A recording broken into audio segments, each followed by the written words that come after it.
আলহামদুলিল্লাহ ওয়াসসালাতু ওয়াসসালামু আলা রাসূলিল্লাহ। আপনাদের বলতেছিলাম সূরা ওয়াকিয়ার মধ্যে আল্লাহ তাআলা জান্নাতের এত সুন্দর আলোচনা তুলে ধরেছেন। আউযু বিল্লাহি মিনাশ শাইতানির রাজীম। বিসমিল্লাহির রহমানির রহিম। ফাআসহাবুল মাইমানাতি মা আসহাবুল মাইমানাহ ওয়া আসহাবুল মাশআতি মা আসহাবুল মাশআমা। আল্লাহ তাআলা বলেন ফাআসহাবুল মাইমানাহ মা সাহাবুল মাইমানা, অতঃপর ডান পাশের লোকেরা কতই না ভাগ্যবান, ডান পাশের লোকেরা কতই না ভাগ্যবান। ওয়া সাহাবুল মাশআমাতে মা সাহাবুল মাশআমা, বাম পাশের লোকেরা কতই হতভাগা, বাম পাশের লোকেরা কতই হতভাগা। ওয়াসাবিকুন আসাবিকুন, আর অগ্রভাগের লোকেরা তারা তো অগ্রবর্তী হয়ে গেছে।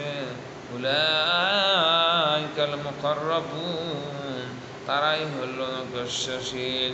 ফি জান্নাতিন নাঈম, তারা থাকবে নিয়ামতপূর্ণ জান্নাত সমূহে।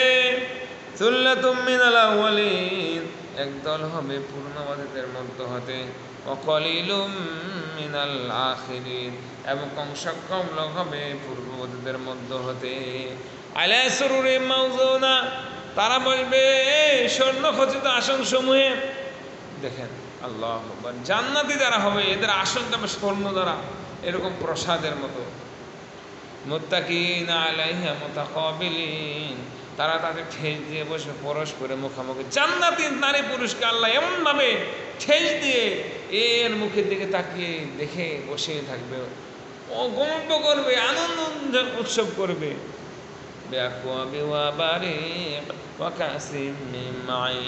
গ্লাস নিয়ে এবং ঝর্ণা নিঃসৃত সোরাপন্ন পেয়ালা নিয়ে তারা কি করবে? তাদের সেবায় থাকবে কিশোররা। তাদের সেবায় চলাচল করবে চির কিশোরগণ, কিশোরেরা, ছোট্ট ছোট্ট বালকেরা এদের সেবায় থাকবে, যোগ নিয়ে, গ্লাস নিয়ে, শরবত নিয়ে।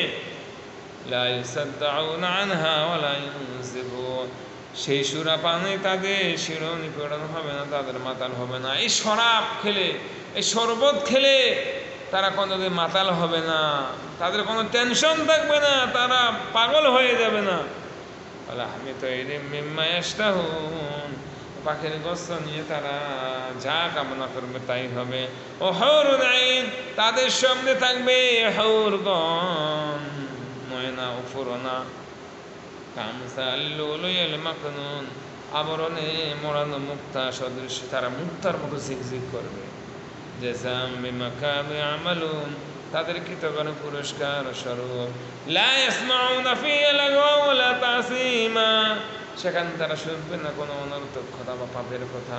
ইল্লা কিলান সালামান সালামা, সেখানে শুধু তারা শুনবে শান্তি আর শান্তি।